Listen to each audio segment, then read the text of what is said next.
কেন আমি ডিভোর্স দিলাম? ডিভোর্সের ১ বছর পরেও আবার এই কথাটা শুনতে হয় মানুষের কাছে। সো হ্যালো এভরিওয়ান, আসসালামু আলাইকুম। কেমন আছেন সবাই?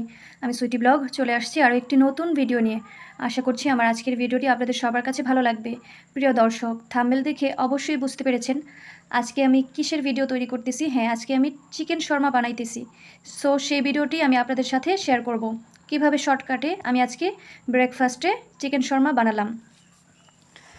মূলত এটা ছিল খাসি মুরগির মাংস, তাই এটাকে আমি সেদ্ধ করে নিয়েছিলাম। সিদ্ধ করে ডিপ ফ্রিজে রেখে দিয়েছিলাম, কারণ যখন আমি টিফিন বানাবো তখন এটা আমি ইউজ করব আমার রেসিপি বানানোর কাজে।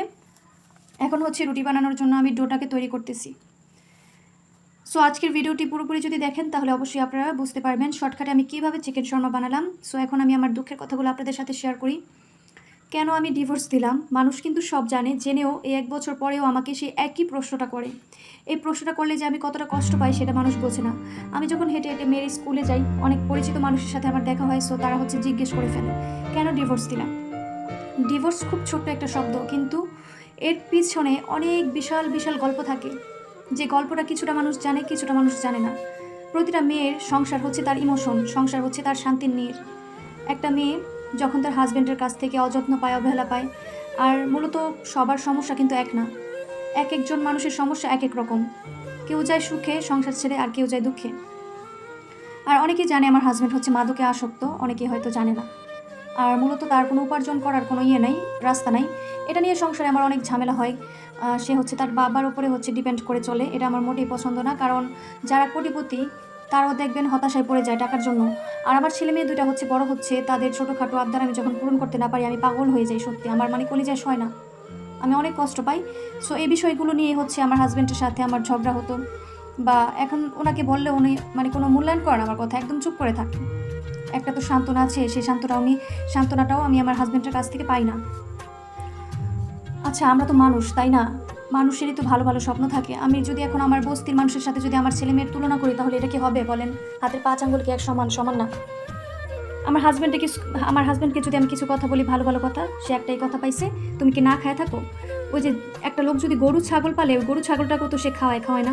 গরু ছাগল মাঠে ছেড়ে দেয়, গরু ছাগল তার মতো করে হাঁটে, খায়। এখন আমি তো আর গরু ছাগল না, বা আমার সন্তানরাও গরু ছাগল না। ওদের তো আল্লাহ একটা মন দিছে, আমাকে তো আল্লাহ একটা মন দিছে, তাই না? তাহলে তুমি হাজব্যান্ড, তুমি কেন পারবে না তোমার দায়িত্ব পালন করতে? তোমার বাচ্চা দুটো তো বড় হয়েছে, সেটা তোমার চিন্তা করতে হবে। আমরা কোন সমাজে বসবাস করি? আমরা তো মানুষ, আমরা তো পশু না যে আমরা পশু। আমাদের তো মানুষের মতো বাঁচতে হবে, মানুষের মতো তো সব চলতে হবে। আমি তো বিলাসিতা চাই না, যে বিলাসিতা। যেমন আমার ছেলে মেয়ে একটু ঘোরাঘুরি করতে চায়, আম্মু একটু ঘুরতে নিয়ে যাওয়া আশেপাশে, সেটা আমি একাই নিয়ে যেতাম। তার কাছে স্কুলে যখন ছুটি দেয়, মানুষ যখন স্কুলের ছুটিটা কাটায়, তখন মেয়েরা ছেলে মেয়ে বায়না করে, আম্মু আমরা একটু চিড়িয়াখানায় যাব। বলেন, আমার কি এই দুইটা বাচ্চা একা নিয়ে যাওয়া সম্ভব চিড়িয়াখানায়? বলেন তো। মানে তাকে হাতে পায়ে ধরেও নেওয়াইতে পারি না। তাহলে এই যে বাচ্চা দুইটা, এই দুইটা বাচ্চার দায়িত্ব কে নেবে বলেন? শুধু বাচ্চাদেরকে খাওয়াইলাম, মাঠে ছেড়ে দিলাম, যাও তোমার ইচ্ছে মতো তুমি খেলো। তাহলে এভাবে কিভাবে ওরা মানুষ হবে বলেন তো? একটাবার বলেন আপনারা। আমি প্রথমেই বলেছি যে সংসার করাটা অতটা সহজ না। সংসারের প্রতিটা বিষয় সবার আগে সংসারের প্রতিটা বিষয় খেয়াল রাখতে হবে। আর উনি তো কোনো বিজনেস করে না যে বিজনেসের ৪-৫০০ টাকা চাইলেও নাই, সময় মতো পাই না। মানে এটা নিয়ে তার কোনো মাথা ব্যথা নাই, কিন্তু সে প্রতিদিনই তার প্রতিদিনই সে পান সেবন করে ড্রাগস। অথচ বউ বাচ্চার কোনো খেয়াল রাখে না সে। এগুলো তো বুঝতে হবে, সংসার করাটা অতটা সহজ না আমরা যতটা সহজ মনে করি। এখন সে ভাবছে এত বছর ও আমি যেভাবে চালাইছি ওভাবে চলছে, এখনও সেটাই মনে করছে। কিন্তু বাচ্চাদের সব আবদার থাকে আমার সাথে, কারণ বাচ্চারা তো আমাকে মাশাআল্লাহ আলহামদুলিল্লাহ অনেক ভালোবাসে। মা একটা সন্তানের সবচেয়ে আপন, এই পৃথিবীর সবচেয়ে আপন মানুষ তার মা। এই জন্য আমার কাছে আমার বাচ্চারা সব কিছু আবদার করে। আর আমার সন্তানরা আমার অনেক আদরের। আমার কাছে কিছু আবদার করলাম যদি দিতে না পারে আমার অনেক খারাপ লাগে। আমার মেয়েটা একটা খাতার জন্য কান্নাকাটি করে, খাতার জন্য অনেক মাঝে মধ্যে কান্নাকাটি করে, তখন কি আমি মা হয়ে এগুলো সহ্য করতে পারি? তো এক পর্যায়ে ভাবলাম যাই সেই পর্ব ডিভোর্স দিয়ে। আমি বিদেশে চলে যেতে চাইছিলাম, সেটা পারলাম না। কেন পারলাম না এটা আমি বলবো না, কাউকে বলবো না, কারণ প্রতিটা মানুষের টাকা প্রয়োজন আছে জীবনে বাঁচার ক্ষেত্রে। শুধু খাওয়া দাওয়া যথেষ্ট না, এখানে মানুষের ছোটোখাটো চাহিদা থাকে, মানুষের ছোটোখাটো চিকিৎসা থাকে, বা হঠাৎ কোনো আত্মীয় স্বজন ইনভাইট করলে সেখানে যাইতে হয়। কারণ আমরা সমাজে তো বসবাস করি, সমাজ আমাদেরকে, সমাজের মানুষ নিয়ে আমাদের বাঁচতে হবে, এই চিন্তাটা নাই আমার হাজব্যান্ডের মাথায়। আজকে তো যদি সে আমার বাচ্চাদেরকে যত্ন করতো, তাহলে আমার এত হতাশার মধ্যে থাকতে হতো না। যতনে রতন মিলে, এটা বুঝতে হবে তো, এটা বুঝতে হবে। এটা ওনাকে আমি বোঝাইতে পারি না যে তুমি মাসে আমাকে ৫,০০০ টাকা দাও, আমি তো ২টা সন্তানের মা, তাই না? আমার তো একটা স্বাধীনতা আছে, আমার কাছে টাকা থাকলে হচ্ছে আমার বাচ্চাদের আমি ছোটোখাটো শখ পূরণ করতে পারবো, বা আমিও তো একটা মানুষ, আমারও তো একটু কসমেটিক্স লাগে, এটা সেটা লাগে, মেডিসিন লাগে, এটা আমি ওনাকে বোঝাইতে পারি না। মানে কেমন মানুষ আমি নিজেও জানি না। যাই হোক, সবাই ভালো, আমারই সব দোষ, আমারই সব ভুল।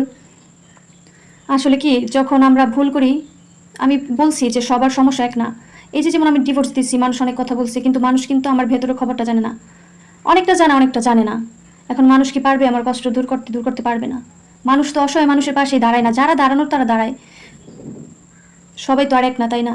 সো আমার ভুল ত্রুটি হলে সব। সো খালামণি হচ্ছে আজকে একটি দরকারের কাজে হচ্ছে বাইরে বের হয়েছে। সো সে তো আবার একা বের হয় না, আম্মু তো একটু অসুস্থ, তাই আমাকে নিয়ে হচ্ছে বের হয়েছে। আর আমারও কিছু মেডিসিন হচ্ছে দরকার ছিল, তাই আমিও হচ্ছে বের হলাম যে এক কাজে দুই কাজ করে আসবো।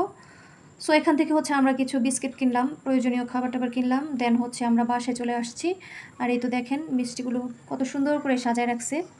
আর লাল মিষ্টিতে কিন্তু কালার ইউজ করছে। আর এগুলো হচ্ছে কেক, এখানে হচ্ছে পেস্ট্রি কেকগুলো সুন্দর মতো সাজায় রাখছে ওনারা। কেকের প্রতি এখন আর না কোনো ইন্টারেস্ট নাই। আলহামদুলিল্লাহ অনেক কেক খাইছে, আমার বড় আপু হচ্ছে বানায় খাওয়াইছে আমাদেরকে। ও যখন আসে তখনই তো 2টা 3টা করে হচ্ছে বানায় রাখা যায় আমাদের জন্য। সব কিছু ও হচ্ছে নিয়ে আসে, আর মেশিন টেশিন যা কিছু আছে কেক বানানোর, এরপর হচ্ছে বাসায় এসে বানায় আমাদের বাসায় এসে। খুব সুন্দর করে ডিজাইন করছে, কেকগুলো ডিজাইন কিন্তু খুব সুন্দর। আর মূলত এখানে আছে হচ্ছে বিভিন্ন কুকিজ আইটেম। এটা হচ্ছে 420 টাকা, এটার মধ্যে তিল দেওয়া আছে। এটা হচ্ছে 480 টাকা, এটার মধ্যে হালকা বাদাম দেওয়া আছে। আর এটা হচ্ছে 520 টাকা, এটা হচ্ছে চিনি ছাড়া কাঁচা বিস্কিট বলি আমরা এটাকে। কাঁচা বিস্কিটটা, এটা যাদের ডায়াবেটিক্স তাদের জন্য খুবই ভালো। আর এটা হচ্ছে বাদামের বিস্কিট। এই বিস্কিটটা অনেক অনেক মজা, যারা ট্রাই করো নাই আপুরা অবশ্যই ট্রাই করবা, এটা অনেক হেলদি একটা বিস্কিট, অনেক ভালো একটি খাবার। আর আমরা এই যে 520 টাকার এই বিস্কিটটা নিচ্ছি, আর বাদামেরটা নিচ্ছি, এটাও খুব ভালো। বাসায় আনার পর হচ্ছে আমি ট্রাই করেছিলাম, ভালোই লাগছে। আর এগুলো হচ্ছে বক্সের মধ্যে করে ওনারা বিক্রি করে বিস্কিট, বিভিন্ন ডিজাইনের বিভিন্ন সুন্দর সুন্দর বিস্কিট, চানাচুর আর অনেক কিছু সাজায় রাখছে।